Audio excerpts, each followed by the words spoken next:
welcome to the 5 Ways in 5 Days free Crafty workshop hosted by Simon Says Stamp. I'm Yana Smakula, your host for today. I'm excited to bring you 5 ways to use holiday florals on cards.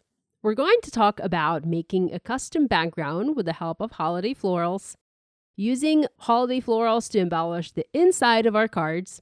We'll also use holiday florals as an accent on our projects. We'll create a beautiful floral wreath for our cards. And finally, we'll do some fun shape filling using holiday imagery. All supplies I'm using for these projects are listed and linked in the video description below for your convenience. That being said, these techniques and these ideas work with many different stamps. Dig through your stash, find the sets you like, and stamp away. I'm using the Simon Says Stamp Holiday SPRIGS stamp set, along with the coordinating dies and a stencil for the cards that I'm sharing today. Now, this set is full of beautiful holiday imagery. We have 2 size poinsettias, a holly leaf, a mistletoe branch, and more. Now, you can grab this set to follow along and copy my cards exactly, or you can shop your stash or shop at simonsaysstamp.com for other holiday floral sets. Whatever you decide to do, make sure you have fun while you're at it. As I had planned my projects for this video, I knew that I needed to stamp and color a bunch of images to have enough for all of my ideas. I used my mini MISTI stamping tool, and then I stamped everything I needed in either VersaFine ONYX black ink, which is a pigment ink, and then I covered that with clear embossing powder and heat set it. This allowed me to set the ink and prevent any smudging during the next step, which is ink blending. Or I also stamped some images in clear embossing ink, and I heat set them in Simon's antique gold embossing powder to have a gold outline instead of black. So you have a lot of options here. You can use white embossing powder for a white outline, or silver embossing powder if you prefer silver to gold, and so on. So the first step is to stamp a bunch of images and have them ready. Now, you don't have to do the heat embossing if you don't want to. You can simply stamp your images in black ink. In that case, if you're not going to do the heat embossing, I would probably not use the VersaFine ONYX black ink, and perhaps I would have used the Simon Says Stamp Intense Black, or maybe the Memento Tuxedo black ink. Now, the reason I picked this stamp set for my projects is because it also has a coordinating layering stencil. Now, the stencil allows you to easily add color to your images. You can, of course, use a coloring medium of your choice, such as, markers or pencils or watercolors, but I knew that I would be coloring a lot of images, or I knew that I would need a lot of images, and coloring them using a traditional medium would take a long time. So using a stencil made the job a lot easier. And if you look closely at the finished cards, you can't tell that they weren't colored. I think the coloring looks amazing on them, considering that I only used a stencil. So I taped the stencil onto my stamped image. I used the Spellbinders Best Ever Craft Tape. Now, this is a low-tack tape, perfect for this kind of task. You can use any other low-tack tape that you have in your stash. You simply need to make sure to adhere your stencil temporarily onto your project. And next, I used the Simon Says Stamp Field and Perfection inks along with the small ink blending brushes to blend the ink onto the image. And we're starting with the image of the mistletoe. I first blended the dark green, concentrating that ink mainly around the base of the leaves. And then I came in with the lighter green and blended that further into the leaves, covering the entire image. You can blend in a circular motion, in a back and forth motion, or whatever feels comfortable to you. And voila! It was that easy to add color. There's also a layer in our stencil to color the berries. Now, you want to make sure you clean your stencil between different layers. I did that off camera. So you make sure you clean it before you switch to a different image or a different layer. This will help you keep your stencil and also keep your images clean and free from any inky fingerprints. I know because I have had some on a couple of my panels. I aligned the berries layer, I taped my stencil to the image, and then I ink blended Simon's lipstick red ink to color the berries red. Now, I used 3 colors of ink to ink blend the poinsettias. I wanted to have nice, bright, vibrant poinsettias for my projects. So I have Merlot, that's my darkest red, lipstick red, which is my main color, and then watermelon, which is my lightest red color. Each poinsettia has 2 layers, so I used a darker and a medium color for one layer, and then the medium and the lightest color for the other layer, so that I have a little bit of variation to the different leaves. To make things easier, I ink blended 1 layer onto all of my stamped flowers, and then I moved to blending the second layer onto all of them again. This way, I did not have to constantly clean the stencil, and it just made things go a lot easier and a lot faster. Now, using the detail brushes was also super helpful, as I was able to combine colors and add color variation to the small leaves without much effort. I just blended the darker color in the center, and then I added the lighter color at the tips. Now, there is a stencil layer to ink blend the yellow center for the poinsettias, but I found that using a Copic marker worked better for this particular layer, so that's what I used for my poinsettias, but you can ink blend that as well.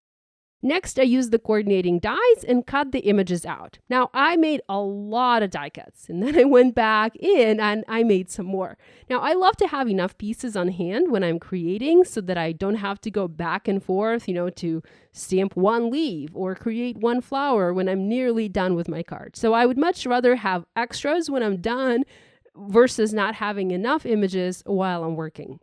Now, the mistletoe branch was a little bit too big for my plan, so I used scissors and I cut the branch apart to create two smaller elements. This made the branch a little bit more manageable and a lot easier to work with. Now, the bigger the element, the fewer of those elements you can have in your project, and the more noticeable that element is going to be. I did not want this particular element to be the star of the show on my card. I wanted the poinsettias to shine. So cutting this image into 2 pieces solved the problem for me. What I'm trying to say here is don't be afraid to alter your stamped images by cutting them apart. And if you mess up, you can always stamp another image and cut another one. So now that all of the prep work is done, we can dive in. Technique number 1 is creating a custom background using holiday florals. I have a panel of white cardstock cut to 4 1/4 by 5.5 inches, and this is going to be the canvas for my design. Now, I have already planned the background that I want to make. I pre-positioned the flowers how I wanted them, and I took a photo with my phone. This way, I didn't have to try and remember how elements were positioned, nor did I have to wing it. I was just able to recreate it or copy it from the photo on my phone. So I'm rebuilding this background, but this time I'm adhering everything down. I'm using a combination of foam adhesive squares and glue, as I want some elements popped up on the card for extra dimension, and then I also want some elements adhered flush.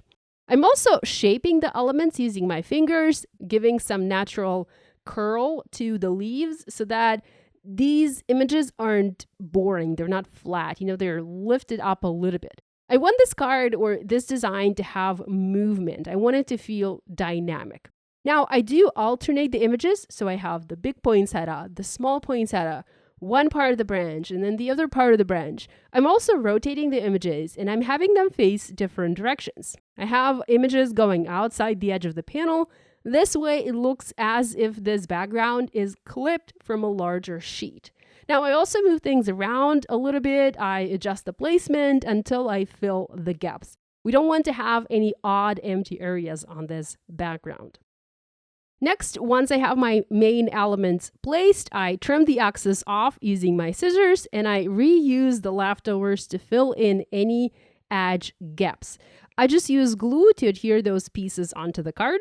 Now, I also add some additional holly leaves, and basically I make sure that this design looks pleasing to the eye. Having all of the images created ahead of time really helps me, as I don't have to worry about not having enough pieces to fill this pattern. And I love the way this looks. Now, if you wanted to, you could also use this technique to create a holiday wall art. Simply start with a bigger sheet and fill that in with pretty poinsettias and pretty images. Now, we didn't leave room for a sentiment on this background, but we can add one on top. From here, you can go in many different directions. You can add a foil, a die-cut sentiment, or a stamp sentiment. I wanted to heat emboss a simple joy to the world sentiment, and to make sure that I didn't cover any of my pretty pattern, I embossed the sentiment on vellum. Vellum is semi-see-through, providing a good background for your message while still allowing the poinsettia pattern to show through. I used the anti-static powder tool to treat the vellum before stamping on it. This made sure that my stamping was nice and neat and I didn't have any greasy fingerprints on it. Next, I inked the stamp with clear embossing ink and I stamped it. I covered it with gold embossing powder and I heat set it to melt the powder in place. My stamping was done on a strip of vellum cut to about 5 inches long. And this way I had enough vellum to wrap it around my background and secure it from the back. Vellum, because it is semi-see-through, is tricky to adhere because whatever type of glue or foam adhesive you use, it will always be visible. So I prefer to just secure my vellum from the back of my card by wrapping it around my card whenever I can. Now, I did tuck a part of my vellum strip under the poinsettias to add a little bit of additional interest to this card, and I love the result. I taped the vellum from the back. I used, once again, my yellow tape from Spellbinders, and then I simply adhered this panel onto an A2 card base. I used pretty sequins in color Aura from Spellbinders to embellish my card. So this is technique number 1, using holiday florals to create a custom background. I encourage you to use these florals or other holiday florals that you have in your stash to create one-of-a-kind custom card background. For technique number 2, why don't we use florals on the inside of our card? I know this is something I often overlook, but it is so easy to do. If you have any leftover images, or if you simply want to do additional stamping on the inside of the card, this is an easy way to carry the design from the front of your card to the inside to dress up the space for that personalized message. Here, I adhered poinsettias and some of the greenery in the corner to make the inside of the card a little bit more festive. So don't forget to decorate your projects on the inside. You can also do stamping on the back of your card and even do some stamping on the envelope as well. Technique number 3 is using holiday florals as accents. Here I have a diamond shape and I'm stamping a sentiment from the Christmas Blessings stamp set from Simon Says Stamp in VersaFine ONYX black ink. Now you can replace the diamond with any other shape. The idea is to use the florals to adorn our card. So we can have any card design we want.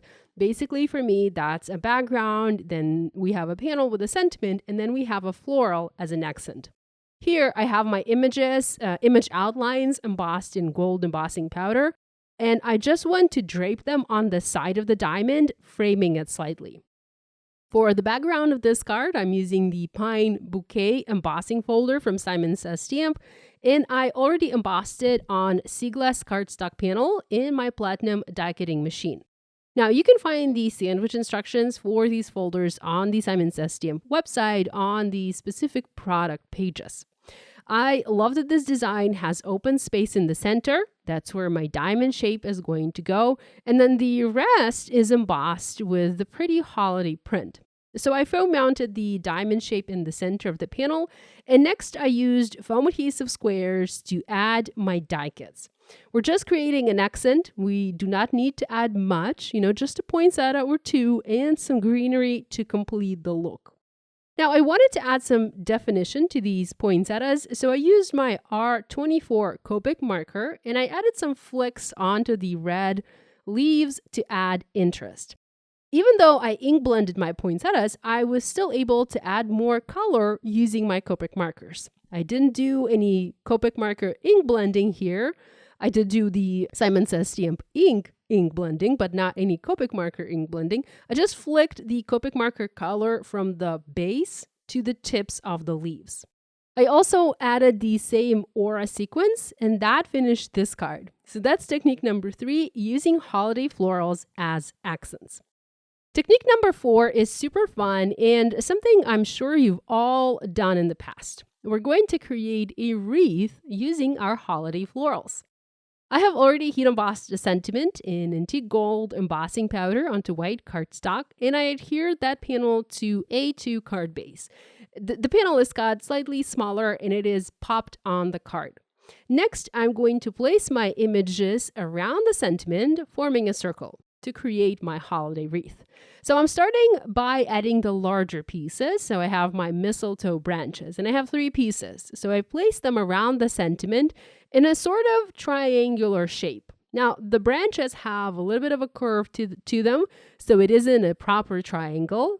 And as I add my poinsettias, we sort of begin to lose that triangular shape and have the circle wreath shape emerge.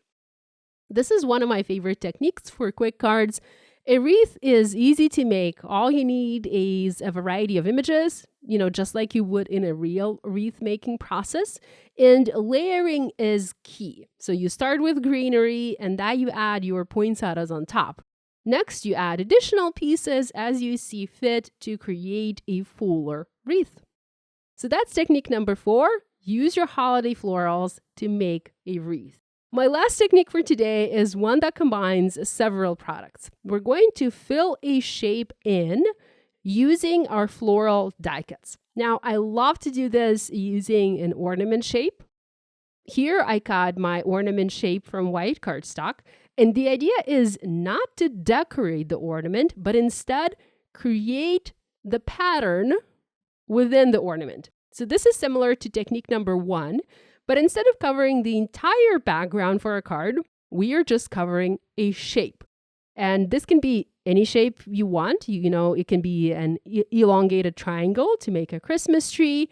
It can be a circle to make a circular ornament. It could be an ornament shape like I'm using here. It could be a square to make a gift box. So things like that. You will need to cut whatever shape you want. I cut mine using the stitched ornament die from Spellbinders. I like the size of this ornament. It is large enough for me to showcase the poinsettia pattern perfectly. Once you have your shape selected, you need to begin layering your images. Keep in mind that you'll need to cut the excess images off. So anything that is going outside the boundaries of our shape is going to be cut off. The pattern will be contained within the shape that you select. And next, again, you can make your pattern as full as you like. You can add layers if you want. You can use leftover elements to fill in any gaps and so on. And the idea is to have a patterned shape once you're finished. As I trim the excess, you can begin to see the ornament shape to take place, to emerge. I love this result. I just need to add an ornament topper and add this piece onto my card. Now, to create the card, I white embossed the sentiment on a panel of red cardstock. I really wanted to have this white ornament pop on red. And then I tied a pretty gold bow and I called this card done. It was super simple. Now, if you look closely, you might notice some vertical lines at the bottom of this card. That's a small foiled strip that I had adhered to this card base a very long time ago. It was actually a card base that I had sitting in my drawer, I don't know, maybe for like a year or longer. So I just had it sitting around waiting to be used. I didn't plan to use it for this card, but it worked really well. That strip is barely visible there, but I think it adds a nice touch. And it was created using a glimmer plate and some foil. So there you have it, 5 ways to use holiday florals. I hope you found this video useful, and I hope you feel inspired to create. Thanks so much for joining us today. Be sure to check out the other videos in the 5 ways in 5 days free crafty workshop hosted by Simon Says Stamp. Hi there, I'm Heidi, Simon's mama and founder at simonsaysstamp.com. Thank you so much for watching our video. If you like what you just saw, be sure to press the thumbs up and subscribe to see more great content.